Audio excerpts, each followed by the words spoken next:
Hello, good morning. Good morning. Praise God, hallelujah. Good morning and welcome to Abbotsford Church of God Ministry. And welcome to everyone. Praise God. So, tayo po ay mag-umpisa as tayo po ay pumarito na po sa harap at we start our service. Thank you, Lord. Praise God. Amen. Sino po ang pinagpala ng ating Panginoon? Amen. Amen. Everybody is blessed. Amen. So, kung kayo po ay pinagpala ng ating Panginoon, tayo pong lahat ay tumayo.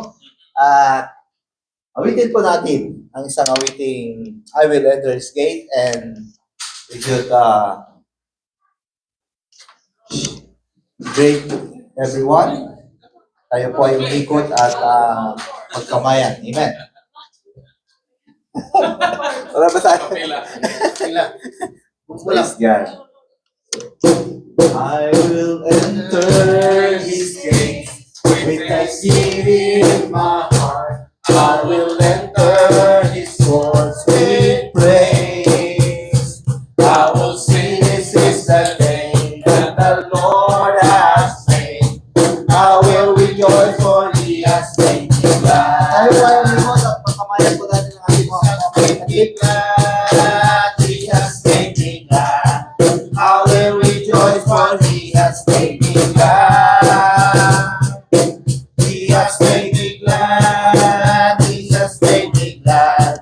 I will rejoice for he has made me glad. I will enter his gates with thanksgiving in my heart. I will enter his courts with praise. I will see, this is the day that the Lord has made. I will rejoice for he has made me glad. Jesus made me glad. Jesus made me glad. I will rejoice for Jesus made me glad. Jesus made me glad. Jesus made me glad. I will rejoice for Jesus made me glad. I will rejoice for Jesus made me glad. Praise God. Hallelujah. Thank you, Lord. Glory to God. Thank you, Jesus. Praise God. Hallelujah. Oh, we worship your name, oh God. Thank you so much, Lord. Thank you, Jesus. Thank you, Lord God. Hallelujah. Praise your holy name, Jesus. Praise your name. Thank you, Lord. Hallelujah. Hallelujah, Jesus. Thank you, Lord. Naman naming Diyos na makapangyarihan sa lahat. Kami po'y nagpupuri po at nagpapasalamat sa inyo. Salamat sa binigay niyo po, Panginoon, sa amin na buhay. At maging po sa buhay na walang hanggan, Panginoon. Na Lord, pinagkalupo po, Panginoon, sa amin sa pamagitan ng aming po, Panginoon Jesus. Lord, salamat po na kami po, Diyos, ay muli niyo po tinipon sa lugar na ito, Panginoon, upang ibigay, Panginoon, ang aming pong papuri, ang aming pong pasasalamat, at ang aming pong, Lord, pagdakila sa inyo, Panginoon. Lord, ini-entrust po namin muli sa inyo, Lord, ang gawain na ito, Panginoon. Lord, dalangin namin ang pagkilos niyo po, pangunguna niyo po sa bawat isa sa amin, Panginoon. We pray for the guidance of the Holy Spirit, my God. And we welcome you, Holy Spirit, in this place. Lord, once again, Lord, bless everyone. Yes. Na kami, O Diyos, ay, Lord, umalis sa lugar na ito, Panginoon. Pagkatapos ng gawain na ito, Panginoon, na punong-puno, Panginoon, ang pagpapala mula sa inyo, Panginoon Diyos. Lord, igawan niyo po, Panginoon, ang victory sa araw na ito, Panginoon. Lord, we trust Pastor Andy na mag-message, Panginoon, dadala ng iyong mensahe sa araw na ito. Lord, dalangin namin, Lord, na puspusin mo siya ng iyong mga Espiritu, kasihan mo siya, Panginoon, at ang wisdom, ang knowledge, Lord God, nag-uulan naman sa inyo, Panginoon, ang dumali po sa Salamat, O Diyos. At Lord, pagpalain mo rin, Lord, ang bawat isa na magbibigay, Panginoon, ng testimony, Panginoon. Lord, maging encouragement po ito sa bawat isa sa amin. Yes. Lord God, pagpalain niyo po ang lahat ng Lord na gawain sa araw na ito. Lord, bless niyo po ang amin po mga spiritual na buhay, Panginoon, na kami po, Diyos, ay lumago, mabusog, Panginoon, ang iyong mga salita, at patuloy, Panginoon, na ma-nourish, Panginoon, ang aming po mga spiritual na buhay. Lord, salamat po. Purihin ka, dakilang Diyos, sa iyo po kadakilaan at katapatan, Panginoon, sa bawat isa. Ito po ang aming dalangin. In Jesus' name, Amen. Praise God. Hallelujah. Yes. Thank you, Lord. So, I would like to call Brother Arvin to lead the testimony blessing. So, marami po salamat. Hindi ko po inaasahan to, pero tatanggipin ko po paalala sa kanya. I don't know how I should start. Siguro po, tatawag muna ako ng volunteer bago ako. Sino pong gusto mag-volunteer sa inyong personal testimony or blessings this week? Anyone? Oh, Sister Ligaya. Sister Ligay. Salamat po. Magandang umaga po sa ating lahat. Nagpapasalamat po kami sa Diyos dahil naka-attend po kami ngayon sa Pusubi. Sa breakthrough po sana po kami ating ngayon dahil walang mag-open po sa aming estudyante na parating po ngayong alauna. So sabi ni Rohel, sabit ko na lang tayo ating kasi alam namin si Joshua walang pasok. Yung pala may pasok po so walang mag-open po sa aming estudyante kasi parating po galing Japan. So, mabuti na lang, biglang tumawag yung driver po na postpone po mamayang gabi po. Kaya, salamat sa Diyos dahil nandito po kami ngayon na naka-attend po. At salamat din po sa Diyos dahil for the whole week po, nandun po ang kabutihan po ng Diyos sa amin dahil si Jerry, may email na po ay mag-isa na po siya sa Tabor Home po sa March 5.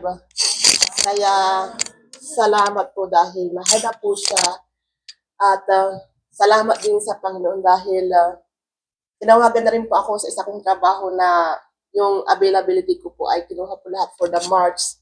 So, lahat po ng off ko po ay nandiyan po ako sa kaya maraming salamat po talaga sa Diyos dahil napakabait po talaga ng Diyos sa buhay natin. Walang sawang pasasalamat po dahil kasi basta salamat po dahil ang bait po ng Diyos sa akin kailanman mula pagdating ko dito, nandiyan po ang Diyos na laging sa akin dahil nung pagdating ko dito, wala pa akong trabaho. Ungkol lang po ako sa amo ko. Bagamat after 2 years po, nandun na po na siklik at diglig na umakapo po ng trabaho. Kaya salamat po sa Diyos dahil napakabuti po talaga ng Diyos sa buhay natin. Amen.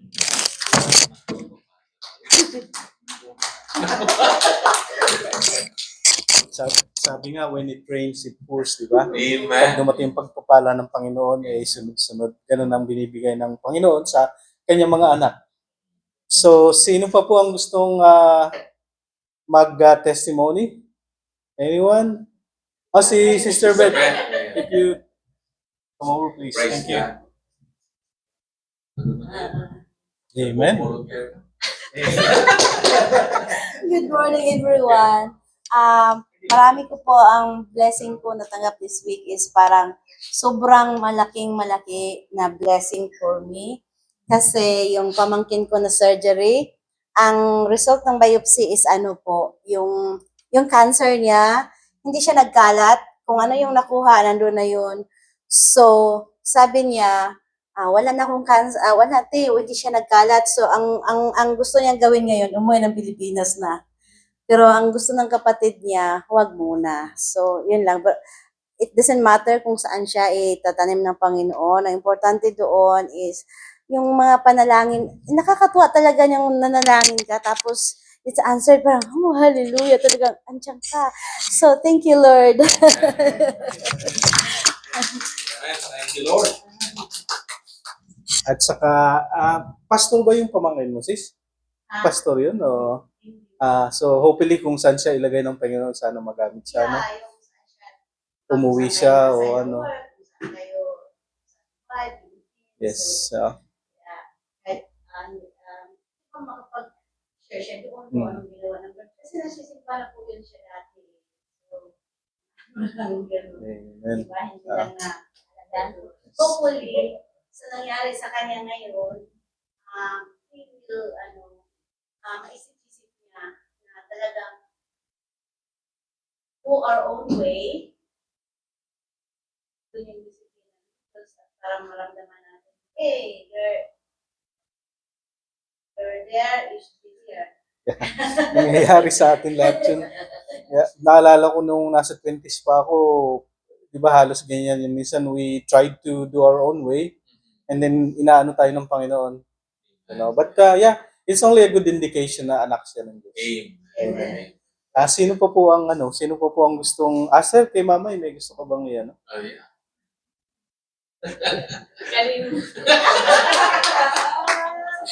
Kasi lagi yun sa akin, pag-pray mo si Mami, sige, mag-pray ka rin. Magandang umaga po sa inyong lahat. Nagpapasalamat ako sa Panginoon kasi this past few days, kinakabahan kami lagi sa nanay ko. Kasi up and down ang kanyang nararamdaman. Minsan hindi na nakakakilala. So, nag-aalala kami, pero praise God, dahil ngayong paggising ko, nakita ko nakaupo na siya mag-isa. Dati, hindi na kaya ng mga kapatid ko ang katawan niya dahil ang bigat. So, parang pinaubaya niya na yung katawan niya, na walang lakas. Pero salamat sa Panginoon dahil pinagaling na niya. Sana tuloy-tuloy na at hinihingi ko po. Una po, pinapasalamat ko sa inyong kapatiran ang patuloy na pag-pray sa nanay ko. At hinihingi ko pa rin ang patuloy niyong pananalangin sa kanya na sana humaba pa ang kanyang buhay para mapagsilbihan pa namin siya. Amen. Maraming salamat po.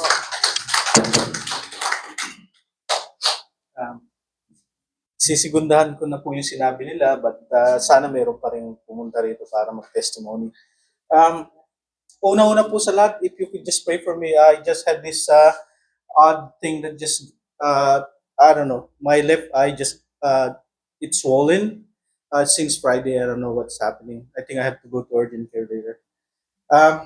Kanina po nagbabasa ako nung devotion time, and yung my favorite verse ko since 1995 pa yata, yung John 14:27.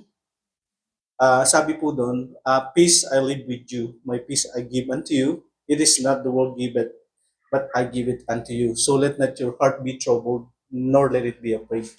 Alam po kaya nangungusap sa akin yung salitang yun ng Panginoon kasi sa panahon natin ngayon, ang dami po nangyayari, whether political, sa ating personal na buhay, yung nangyayari ngayon sa Canada, di ba? Canada between US. Sabi ko, I think even as a Christian, we have the opportunity and the chance to be politically aware. Kasi minsan, kung ano po yung nasa leadership, nakaka-apekto din po yun sa natin, sa faith natin, di ba? Pagka mayroong mga leader na nakaupo, tapos hindi sila open sa faith ng tulad natin, maraming mga restriction na nangyayari. So, I suggest we have to be politically aware din sa nangyayari.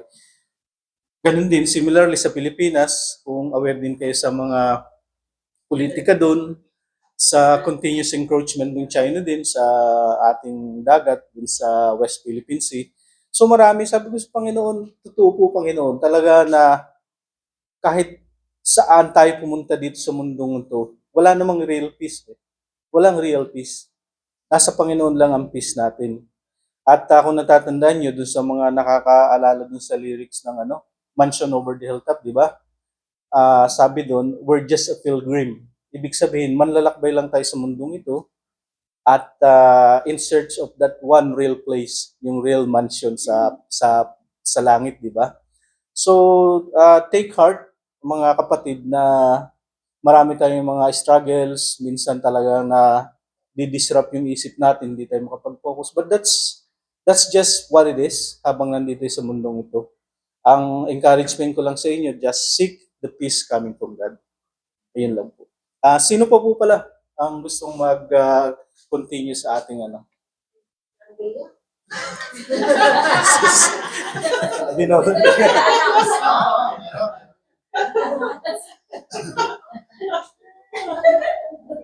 Turuan na pala ngayon. Hi, good morning, kapamilya. Good morning. Yeah, every Sunday, it's just like a family day for me. So, salo-salo, may kain. Yeah, so thank you, Lord. Answered prayers. So, natapos ko na yung orientation ko. Kaya, certified lamandera na. Kasi noong una, parang gusto kong umiyak kasi ang daming delivery na sako-sako. Kaya sabi ko, Lord, tulungan mo naman ako maglaba. Kaya tinanong ko, alangan ang planchain ko ba ba ito? So God is good. Everything went all right naman. Pang-second ko kagabi, so it's much easier. Kung bilin, may ganyan, ganito ang gawin mo, marami pa rin makakalaman dito. So, okay lang. So, God is good. Thank you, Lord.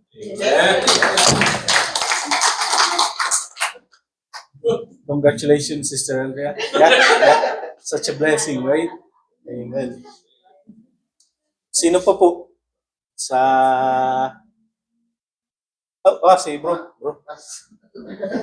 Amen. Ayan. Good morning sa lahat.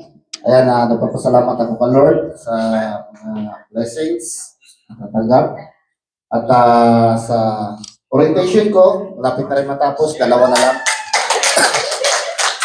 Bali, mamayang gabi, night shift, and then the next week, Monday, afternoon shift, and then pick up na ako ng hours sa trabaho. At yung orientation, maganda naman yung flow ng trabaho. Kasi parang na-refresh lang ako yung during yung trabaho ko sa facility. So, okay naman. And then, nagkikita kami ni Pastor doon. And then, nung Wednesday, yun, nagkita kami ni Pastor doon. But, may may nag-preach doon. Meron silang service. And yung topic nila is yung sa Bible study natin, yung Acts 16. And then nakinig din ako doon. Yan. So, maganda yung yung experience ko doon sa itong 2 days na orientation, and hopefully after matapos ko na yung 2 na lang at makuha tayo ng oras para sa trabaho. Salamat, Lord. Jerry daw, si Jerry. Jairi. Amen. Amen. Congrats. So, I'm glad I'm here today po kasi yesterday they tried to make me work this morning, but I said no, I'm gonna go to church. Thank God that I got hired in Tabor. So I applied in Tabor, so I'm starting on March 5. But yeah, thank the Lord for that. Na-highlight yung sinabi niya, di ba? Ang ganda nung stand niya between work and serving the Lord. Pinili niya yung pag-serve niya sa Panginoon. Congratulations, bro. Yeah, that's good. Anyone? Si Josie daw, si Josie. May na- Tristan. How's the happy? Yeah, you can talk about hockey. I thank God for putting my team to the playoffs, Oh! and we're doing pretty good so far. And protection from the Lord. Amen. Congratulations. Thanks, Tristan. Kristen, you're gonna be a hockey rock star, right? In the future. We'll claim it. Amen. Okay, thank you. Josh daw, si Josh.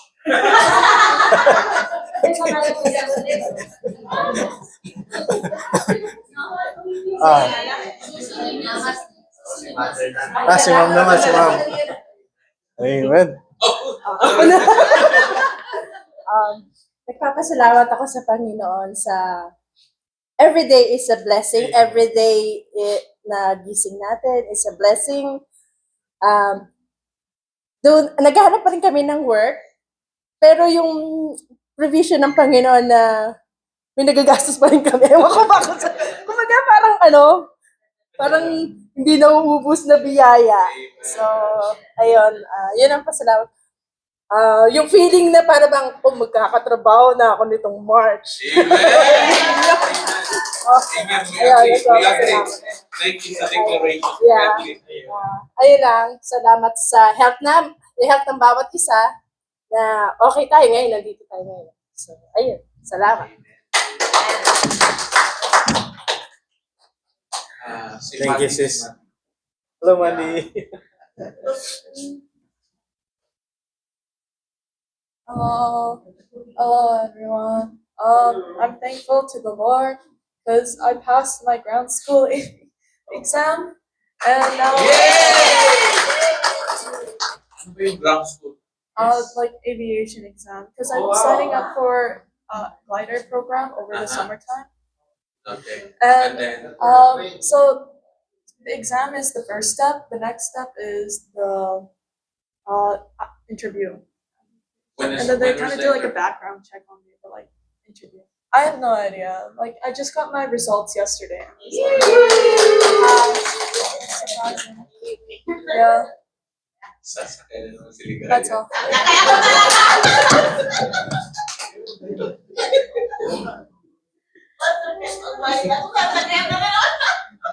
Well, I can see that we'll have a future hockey rock star, and I guess we'll have aviation rock star too Oh, in the okay. future.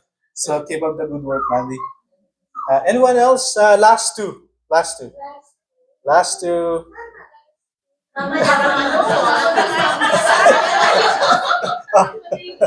Sis. Okay, last one na lang. Hindi, itutuloy ko kasi napigil ako last week eh. Pinaupo ako last week. Hindi ko natapos yung sasabihin ko. Kasi diba, well, nagkwento ako regarding dun sa neighbor namin. And ang gusto ko talagang sabihin is,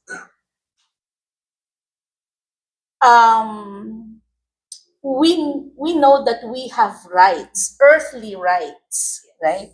Personal rights. But it is still the righteousness of God that we pursue. Amen. Hindi yung righteousness natin. Pwede kong sabihin dun sa neighbor ko na, wala pang 10 o'clock kasi ang abbotsford hanggang 10. At saka dapat 25 decibel. Hindi naman, alam mo yung parang pwede mong sabihin blah, blah, blah, blah, blah, blah, blah, right? But if you are serious on witnessing and testifying, kumbaga nalilesen na yung self-righteousness natin. Yung righteousness na ni God, yung ginagamit natin. Or nandun na tayo sa side ng righteousness ni God. So, yun ang gusto ko sabihin. Hindi ko nasabi kasi napigilan ako. So, yun lang.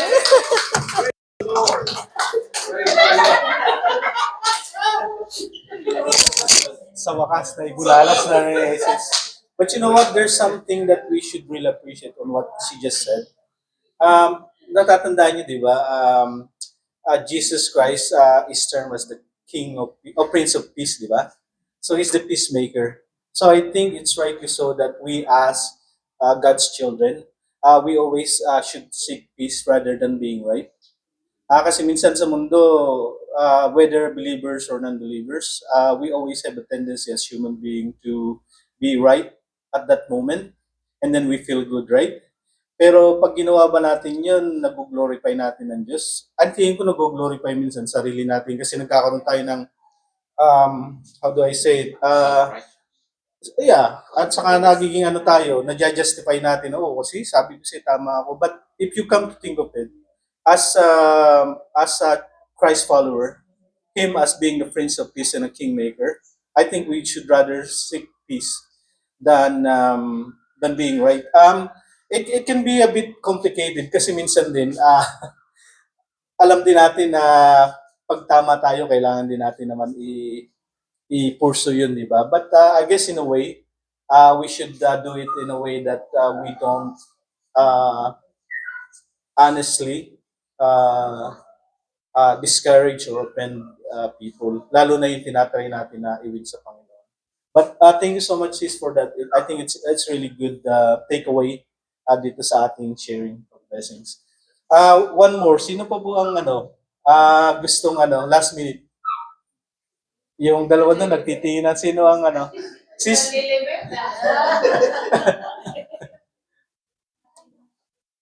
Wala na? Okay. That's okay. Okay lang. So, sige.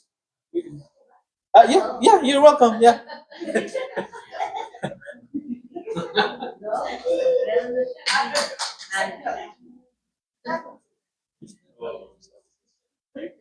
Hey, good morning sa lahat.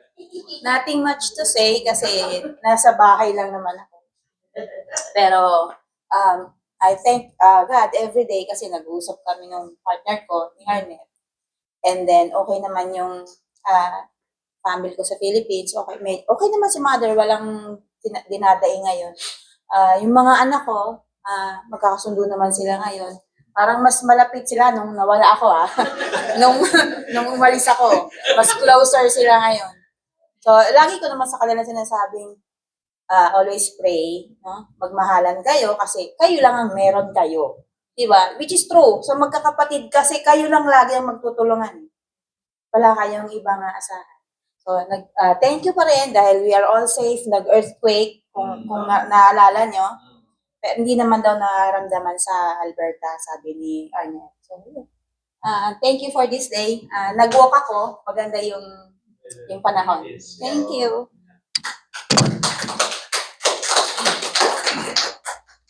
Thank you, sis. Yeah, after everything is said and done, family really matters. Tama? So we're blessed to have families, our children safe. We have someone that we can go home to every night, di ba? So salamat sa Panginoon. So sa next segment po ng service natin, I don't know who will be, but si Pastor po. Palakpakan po natin si Brother Arvin. Salamat. Salamat. So, ipanalangin natin yung mga Thanksgiving natin. This is our living sacrifice to offer it to the Lord. So, please stand. And then we will also pray for Brother Rapi with this assignment to have praise and worship night. Until now, we don't have the venue. So let's pray for the venue. Once the venue will be set, then we can move forward with the planning and preparation. So, pag-pray natin. So let's give thanks to the Lord for all of the blessings that God has given us. Lord, you have heard each one of our testimony. Lord, how you are faithful. And you said in your word, Lord, let the redeemed of the Lord say so. So Lord, we are redeemed people. So Lord, kaya binabalik namin ang aming pasasalamat sa iyo every Sunday because Lord, we are redeemed. Lord, dinideclare po namin, we confess, we say what you have done in our life, in and through us. Lord, mula na dumating kami dito sa Canada. Lord, we thank you for everything. Thank you for each family representing who are here. Thank you for all the blessing, the goodness, the provision, and the protections. Lord, we come before you this time at this moment to give glory and honor to you, to praise you, to give thanks to you, Lord. Pinabalik namin ang aming pasasalamat, ang aming buhay, Panginoon. So thank you, Father. Accept our testimony, our testimony of you are good, you are God in our lives. So Lord, we also pray for Brother Rapi and our church as a family. Lord, we ask for your favor. Lord, this praise and worship night, we believe that there are a lot of people will experience how good you are, will know you more deeper and deeper through praise and worship. So Lord, sa ngayon pa lamang, Panginoon, we ask your favor. If there's anything that hinder or prevent us to get the venue, the place that we will having this praise and worship night, Panginoon, right now in the name of Jesus, we come against the opposition of the enemy that prevent us to get the proper place that where we can worship and exalt your name, Jesus. Lord, we pray for the provision of place na ikaw po ang mag-open, Panginoon, and prepare Brother Rapi and the musician and the churches that will be part of this praise and worship night. So Lord, we thank you and we praise you. We also pray, Father God, for our church upcoming activities, especially our anniversary, Lord. We pray for your guidance, our anniversary, Lord, coming on April 20, we pray that you will be with us. And Lord, all that churches, program, events, and activities this year, we lift up to you, we surrender it to you. And Lord, salamat po sa bawat isa sa amin, sa once again, Lord, testimony how you provided a work for each one of us. And those who are looking for work, you will provide that in the name of Jesus. And it shall come to pass. In Jesus' name we pray. Amen and amen. You may now be seated, and I will call on Brother Tony again for our tithes and offering.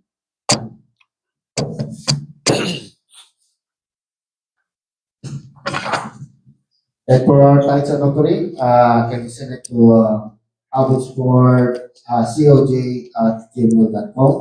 And please specify that this is for the building funds, church planting, or work mission. And before we pray, we are going to read the 2 Corinthians chapter 9, verse 6 to 7. Remember this, whoever sows sparingly will also reap sparingly, and whoever sows generously will also reap generously. Each of you shall give what you have decided in your heart to give, not reluctantly or under compulsion, for God's love cheerful giver. Let us pray. Dear Lord God, salamat po sa umagang ito. Salamat po sa buhay ng bawat isa. I-bless mo po, Panginoon, ang tithes and offering para po magamit sa simbahan, sa paglago po ng pagpahayag ng iyong banal na salita at may palaganap pa.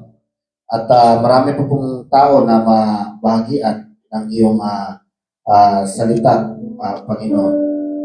At bless mo po, Panginoon, ang mga taong nag-share ng kanilang tithes and offering, at more blessing po sa lahat at sa mga hindi po nakapagbigay para po sa sunod po ay ma-share din po ang kanilang mga fruits of labor. Lahat po na ito ay dinadalangin namin sa ngalan po ni Kristo, ang iyong anak. Amen. Amen.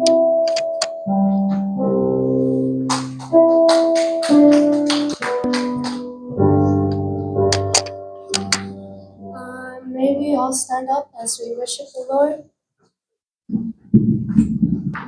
Good morning. To know you more deeper. Lord, we want to offer our life to you today as we listen to what you want us to listen, and help us to open our hearts, and we will seek you first in our life, in our family. Remind us that we are created in your image and likeness, and you have given us the spirit, the breath that you have given us, and help us, our breath, to be connected to you, and we will give glory and honor to you. So thank you so much, Father God, for today. We bless your name, and we give you all the praises and adoration. In Jesus' name we pray. Amen. You may now be seated.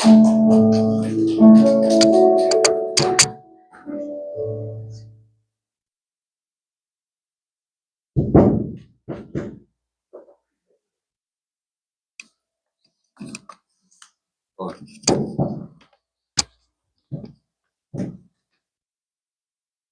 the Lord. Good morning. I would like to give glory and honor to the Lord by saying short thanksgiving. So my thanksgiving, I'm so thankful to the Lord. This week, I was away. Ba't nawala yung course? Oh, nandito pala. Okay. I was away last Wednesday, and then Brother Rohel led the prayer time. Thank you, Brother Rohel. And I was at the Trinity University in Langley. There was a chaplain connection, so we meet with the fire chaplain, the airport chaplain, the long-term care chaplain, and the homeless chaplain. So we have a fellowship. So I thank the Lord for that time na nakapag-connect din sa mga kapwa chaplain. So it's a good network and listening to what the Lord has been doing in every area. So pasalamat ako niya. And then last Friday, I was also in Chilliwack. My supervisor sent me to attend the conference for the Mennonite pastors. There were 200 pastors, and we were talking about being intentional as a church, to be an intercultural. So it was a good day, whole day, that they have Utopian speaker, and then all majority are white. So and they have a black speaker, and all of the congregation leaders are white. So they really live the intercultural. So they challenged themselves. They invited a non-white speaker to a white congregations, and I was only the Filipino Canadian. Amen. So I'm so thankful. So it's good to be really see what the Lord has been doing. So and reflecting that it is also our heart's desire. It is also our challenge that we need to be intercultural. Amen? Sabi ko naman, ay, intercultural naman tayo. Galing din naman tayo sa iba-ibang lugar sa Pilipinas. Di ba? I came from Bohol, you came from Legazpi, came from Isabela. So we are also intercultural. But here in our context, we need to be aware that we need to be intercultural. Amen? Amen. So that's a very good Thanksgiving for me. You know, as a pastor, as a chaplain, seeing what God has been doing in this area, it's helped me to see what the Lord has been doing ahead of us. Amen? Amen. So, by God's grace, we will be also intercultural church. Amen? Amen. So, just announcement. So, upcoming church service, we will have this March 30 at the end of the month. We will have a guest preacher. Her name is Sister Tamara Birdie from Radiant Faith Ministry. Sister Tamara, this is from Winnipeg, Manitoba. And this is part of when last year when I went to Manitoba, I met her in the Pukatawagan, Manitoba. So she will be coming with some of the Sister Tamara Birdie. She is leading the Radiant Faith Ministry, focusing on the women who encounter abuses, whether they're abused by their spouses or abused. So this is very special with us also. She will be coming, she will be driving and bringing the message from Winnipeg. Amen?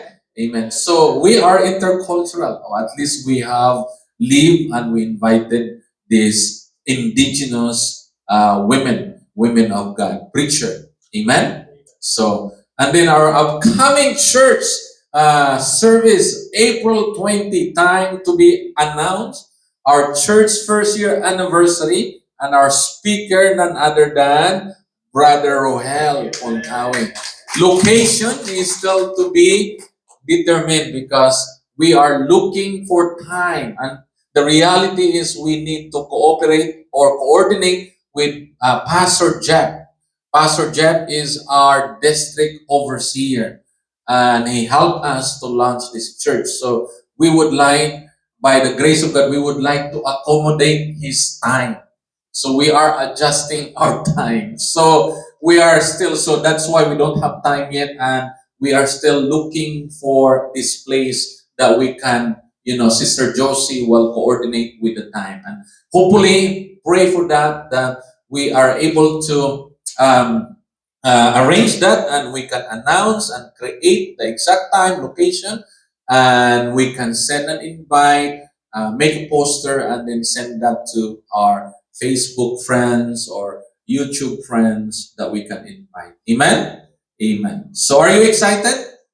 1 year. Wow, 1 year. So all of you are included with the program. So testimony. So this will be a lot of testimony. So you are included all of the program. Amen? Amen. You testify what the Lord has been doing in your life through this ministry. Amen? So that's why Brother Roel will stand and testify here. Amen? Amen. Because our theme since we started is equip. So we need to be equipped. So the number one, we need to be true. So in order to test the water that we are equipping people, so we need to challenge Brother Well to stand here and testify that God is equipping him. Amen? And equipping you. Amen? Amen. So praise the Lord. Upcoming church event, we pray this. Brother Rapi, we still praying. And then upcoming church activity, annual family camp with Burnaby Church of God, August 1, 2, 3, and 4. Friday to Monday. Monday is a holiday. August 4, that's actually, what's that for? Monday. I know that's a holiday.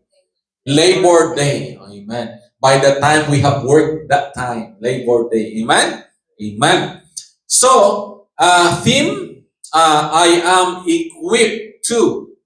So that's our theme for church camping. So you need to pray now. Ano ba kayo na equip kayo ng Panginoon? Ano? Blank. That's your blank. Equip you.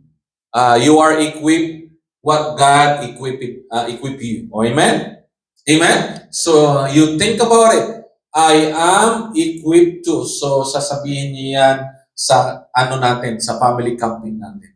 Ako po ay in-equip ng Panginoon mula sa Pilipinas, pinadala doon sa Winnipeg at nakahalubilo doon sa mga indigenous mula sa Winnipeg hanggang dito sa Abbotsford. In-equip po ako ng Panginoon. Amen?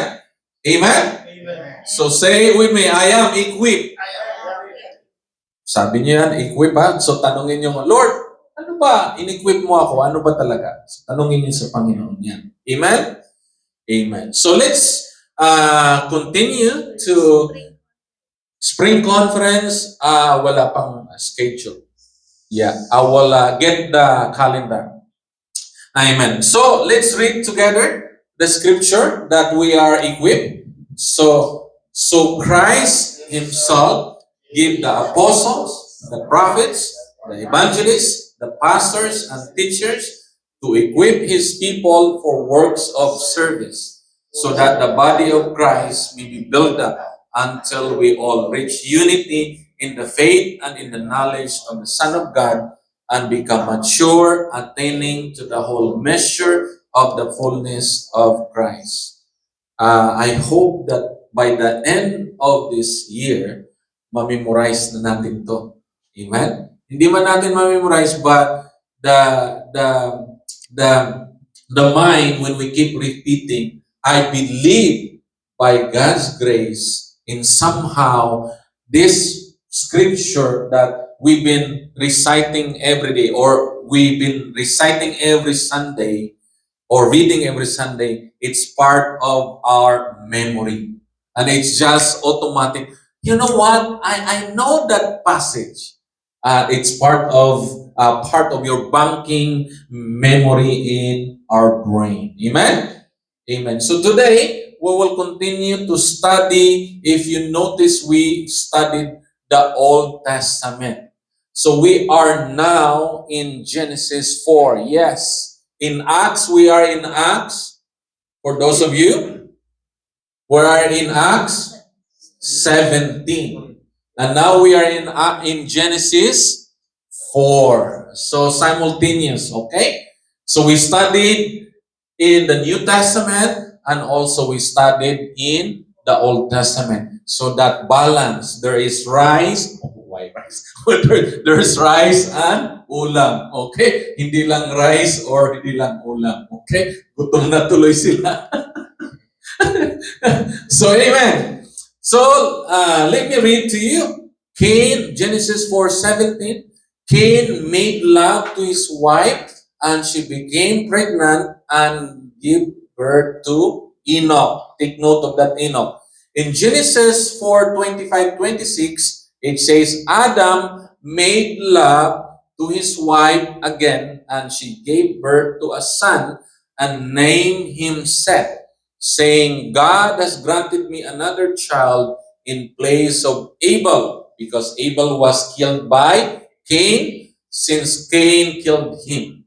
Seth, which is the brother of Cain, the third son of Adam and Eve, Seth also had a son. This is the grandson of Adam and Eve, and he named him Enosh. In Hebrew, this is play of words. Enoch and Enosh. So playing of words. So see, if you observation here that how God's story that the lineage of Cain, Enoch, and the lineage of Seth is Enosh. Pay attention to that. And then when Enosh was born, the third generation, so Adam and Eve, the first generations, Cain or Seth, Abel was dead already. So the second generation, Seth, and then the third generations, if you understand the generations today, so mom and dad, okay, they disobey God in the garden, they were thrown into the garden, and then they have children, and the children depart from the Lord's presence, which is Abel, and then another generations, which is another son, Seth, and then the third generation, which is Enosh. And pay attention to this, and this I highlighted in a white, and it says, can we read all together? And that time, people began to call on the name of the Lord. Say, call on the name of the Lord. This is a signal that the third generation, Enosh, starting to call on the name of the Lord. Ibig sabihin, the previous generations, they don't call the name of the Lord. They departed because of the chaos that Cain killed his brother. Isn't it practically, logically, you think that if there is chaos in the family, hindi lang ito drama, totoo. Then when there is chaos in the family, di ba, ang brother ng family, sabi, ayaw ko nang maniwala sa Diyos. Kasi kung maniwala ako sa Diyos, bakit yung kuya ko pinatay yung kapatid ko? Di ba? Family will be disappointed. Family will not trust God, will not call God. Isn't it, narinig niyo na ba itong story? A lot of stories. The reason why they don't believe in God, the reason why they don't call the name of God, because of the family conflict. family quarrel, family dynamic. Hello? Daming drama kaya nito sa telenovela natin, di ba? Daming drama ito. So, it's basic. Amen? So that's why you kind of like sense the people that they don't believe in God kasi mayroong nangyari sa kanyang buhay. In other words, sa time natin ngayon, we call it trauma, traumatic event that lead the person don't call upon the name of the Lord. That generation, mayroong nangyari. Kaya ayaw maniwala, ayaw tumawag sa Panginoon. Pinapabayaan ng Panginoon na mangyari yan na ayaw mong tumawag, pero pwede ka rin tumawag. Pero sabi ng Panginoon dito, kung ayaw mong tumawag, magbigay ako ng anak mo at ang anak mong si Enos ay tatawag sa akin.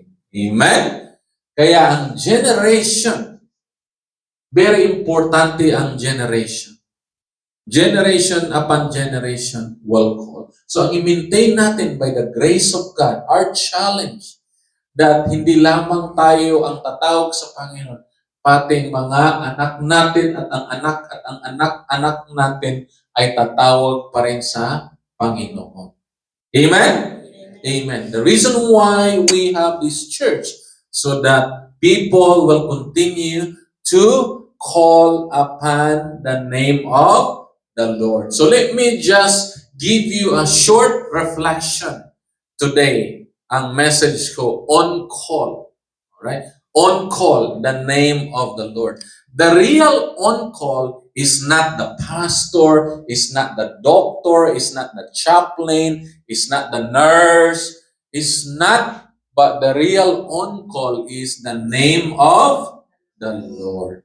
You can call the name of the Lord whether you are in the washroom, whether you are in driving, or whether you are flying, wherever you are, you can call the name of the Lord.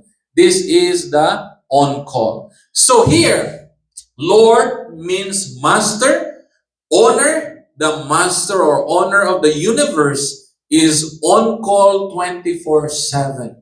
And revealed in history, His name is Jesus Christ. Amen? We have an on-call duty, Jesus Christ. Call upon the name of the Lord. That's why people will, when they shout, Jesus, something happened. And I remember one of the homeless. This is very exaggerated example, pero totoo. Sabi niya habang nagdodroga daw siya, sabi niya, Jesus! Biglang nag-stop siyang gumamit. Because there is power in the name of Jesus. So, it's very weird for all of us to hear testimony upon testimony. But there are a lot of people, when they are in crisis, they just mention the name of Jesus. Sometimes, hindi nila akalain na ma-mention nila ang pangalan ni Jesus. But something, transformation happened. Why? Because Jesus Christ is our real on-call. That's the name on-call. Jesus Christ is always on-call duty and waiting for you, for people to call on His name. Naghihintay lang ang Panginoon na tawagin siya. Kasi nga, hindi naman talaga tayo mapipilit ng Panginoon. Binigyan tayo ng kalayaan. So it's up to the people to call His name. So Jesus is actually looking at us. The Holy Spirit is actually waiting for you, for me. The Holy Spirit is like, are you gonna say my name? Are you gonna call my name? Come on, are you call my name or you call the F? Okay? If something happened, right? Jesus, tatawagin mo ba ang pangalan ko o tawagin mo o magsalita ka ng ibang anong isasabihin?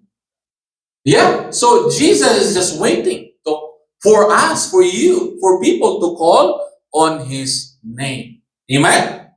Amen. So in Ephesians 3:6, it says here, Paul, this mystery is that through the gospel, the Gentile, we are Gentile, are heirs, kasama, heirs together with Israel, members together of one body, and shares together in the promise in Christ Jesus. Jesus Christ was revealed primarily in body flesh in Jerusalem, in Israel. But Paul said the name of Jesus is not just given to the Israelite, but we are co-heirs with Israel. Members together, we are members together of the body. So when Jesus was given not just for Israel. So that's why all of us can call upon the name of Jesus Christ. Amen? Amen. So we need to call the name of the Lord Jesus Christ. And it says there, and everyone who calls on the name of the Lord will be saved. Now going back to the Old Testament by Seth or Enoch. When Enosh called the name of the Lord, then they worship the Lord. How they worship the Lord? They worship the Lord through sacrifices. But for us, we worship the Lord today by magnifying His name. And His name is Jesus Christ. And there is salvation in the name of the Lord. Acts 4:12, we study this. Salvation is found in no one else, for there is no other name under heaven given to mankind by which we must be saved. You remember in Genesis 3, the story of Moses, that when Yahweh God revealed to Moses, and Moses asked, God, what is your name? And then God said, I am who I am. Now in New Testament, the I am who I am, it's been revealed in Jesus. That's why Jesus said in John, the Gospel of John said, I am the bread of life. I am the living water. So Jesus Christ is the name. So we can call the name of Jesus Christ. So when we are in trouble, we can call it the name of the Lord Jesus. When we are not in trouble, when we are, when we are excited, call upon the name of the Lord. Lord, thank you. Thank you, Lord. Call the name of the Lord. But in reality for us, this is a reminder. In reality, practically, when we are happy, we share it with our spouses, we share with our children. Oh, I'm happy today. Diba? Okay naman yan, but we can always share it, call the name. Lord, thank you, Jesus. Thank you, Jesus Christ, that I am happy today. Amen?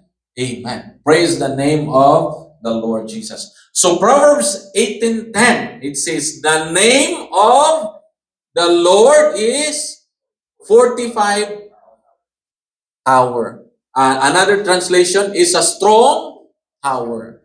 There is a song that is, the name of the Lord is strong tower.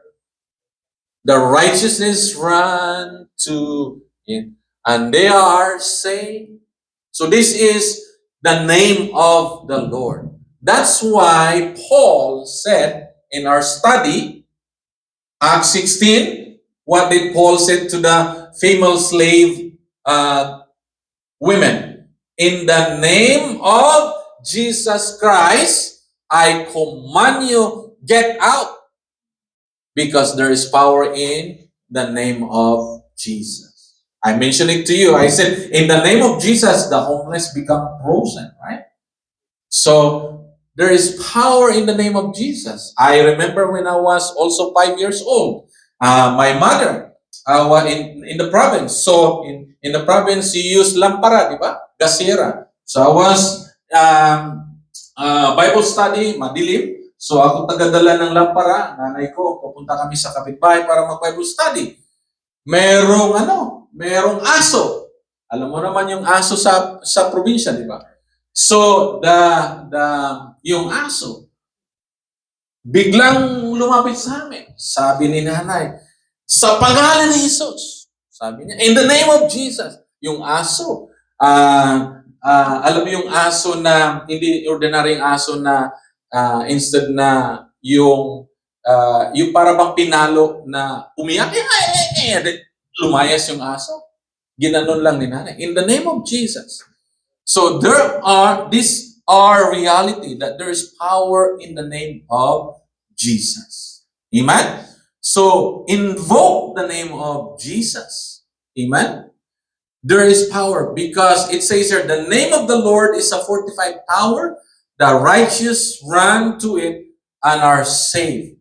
And context now, Romans 1:18, who are the righteous? We are the righteous. The righteous will live by faith. We are the righteous. So the righteous will live by faith. We speak the word of God. We invoke the name of God. And that's why by invoking the name of God, there is power in the name of Jesus. Amen? Amen. Speak, you speak. You speak the name of Jesus. I don't know about you, but there is something bothering in my life. I said it, even in work, that keep bothering. I said, in Jesus' name. Ano man to Lord, hindi ko maintindihan. I don't want this in my life. I don't want this in my body. I speak the name of Jesus. Amen? Amen. So, Jesus Christ is Lord, on call 24/7 for those who call on His name will encounter and experience the power of the Holy Spirit. The most encounter na naiintindihan ko when we call the name of Jesus, lagi they will experience the peace of God. When especially someone accepted the Lord, yung heaviness in their shoulder, nawawala. Heaviness in their shoulder, yung bigat, nawawala. Because that's the power of God, bring peace. When you call the name of the Lord, you and me will experience the following. When we call the name of the Lord, you will experience love over hatred. Amen? When you call the name of the Lord, Jesus Christ, help me.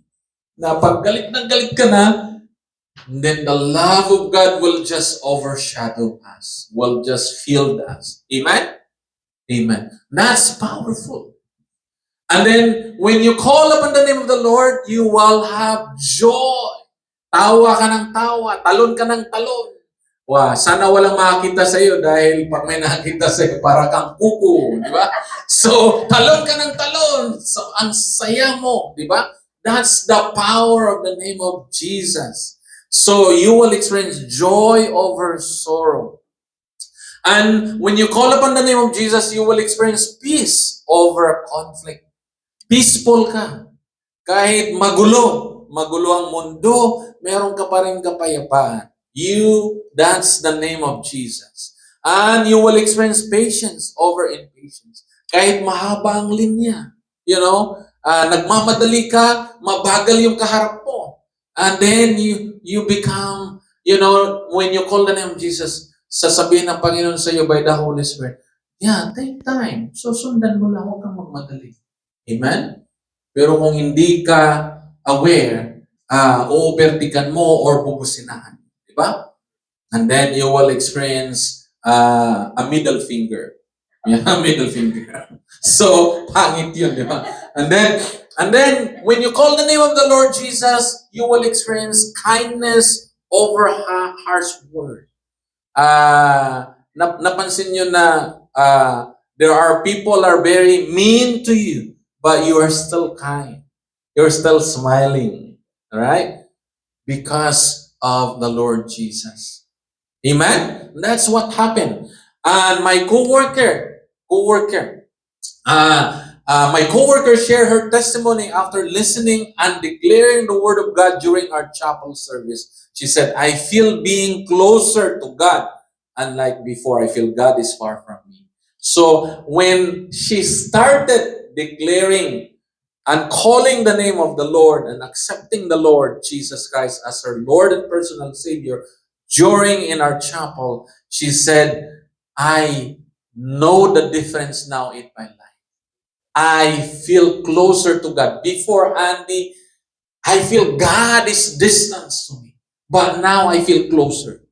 Amen? Because she started calling the name of the Lord Jesus. Let me bring you this example in Ezekiel 36:20 to 33. It says here, and whenever they went among the nations, talking about the Israel, that they were scattered all over the nation. So, and whenever they went among the nations, so when Israel was captive, then the nations who captured them, they say, they profane my holy name. Pinagtatawanan. Oh, ito yung mga anak ng Diyos. Kita mo sila, slave na ngayon. No? So they profane my holy name.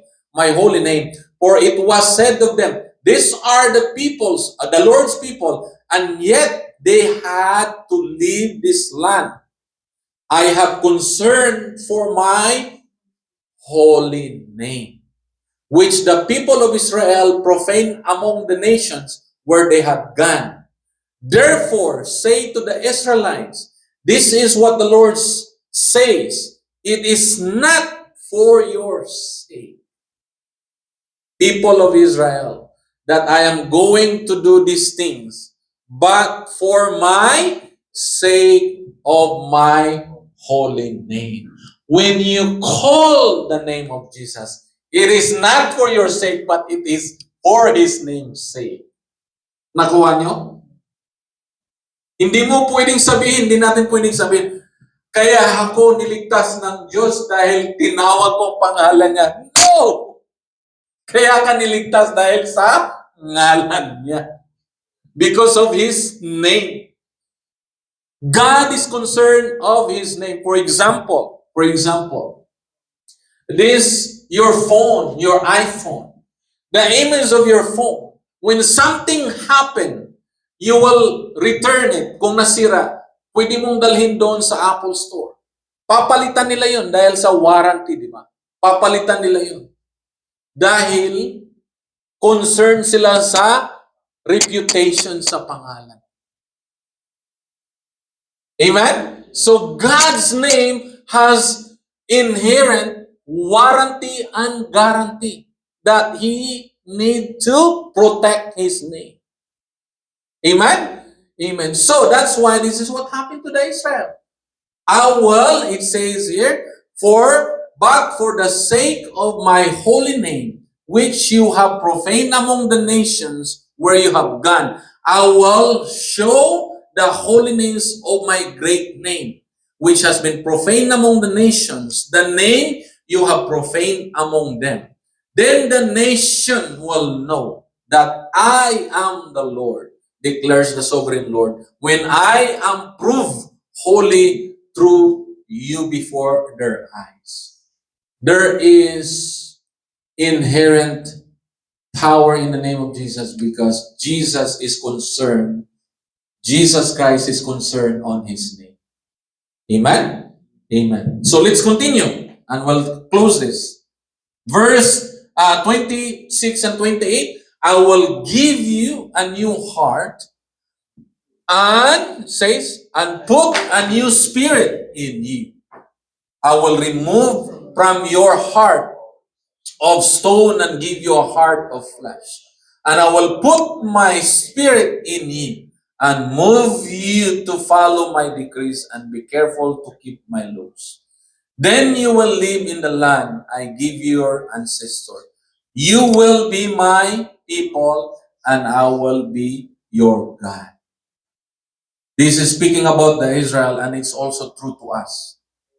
When God concerns His name, He is committed to give you and me the Holy Spirit.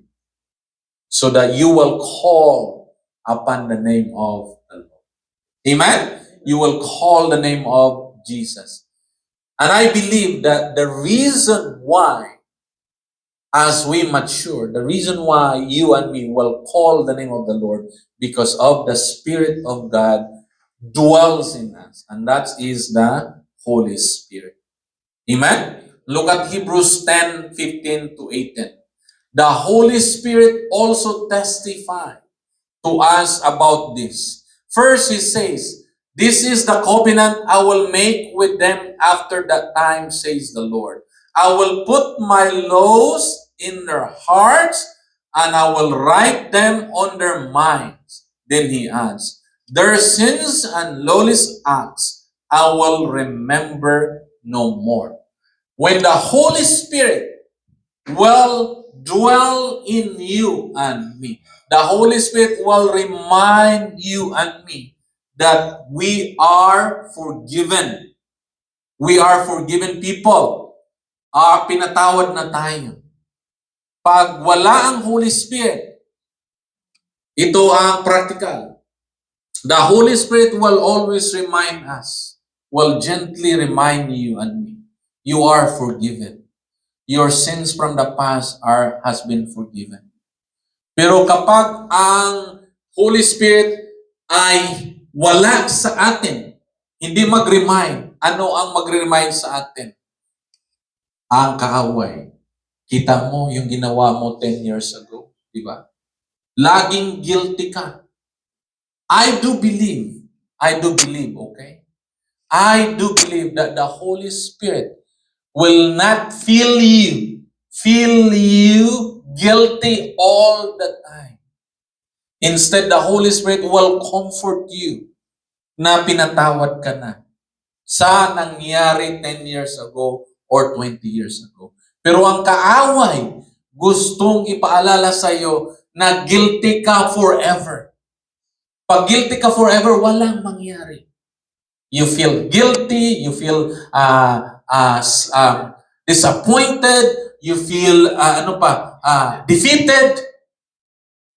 So when the name of the Lord Jesus Christ give us the Spirit, and the Spirit, the Holy Spirit, will remind us that we are forgiven. And it says there, I will remember no more. And where there have been forgiven, sacrifice for sin is no longer necessary. So we are forgiven by the Lord Jesus Christ when He died on the cross of Calvary. It is the finished work of the Lord. Amen? So this is the powerful name of Jesus. So let me conclude with this Psalms 107 verse 2. Say, let the redeemed of the Lord tell their story. Those He redeemed from the hand of the foe. Ang ibig sabihin, we are the redeemed people. Tell your story. That's why it's very important to come and share your blessing. Tell your story. Amen? So it says, let the redeemed of the Lord Jesus Christ tell their story. What is your story? What is your story? What is my story? Tell your story. Amen? Dahil we are redeemed. Amen? So let's declare together. Say, in the name of Jesus Christ, I am forgiven from all my sins. I am filled and baptized by the power of the Holy Spirit.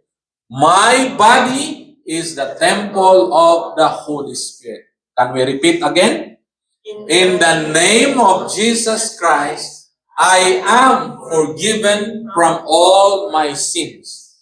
I am filled and baptized by the power of the Holy Spirit. My body is the temple of the Holy Spirit.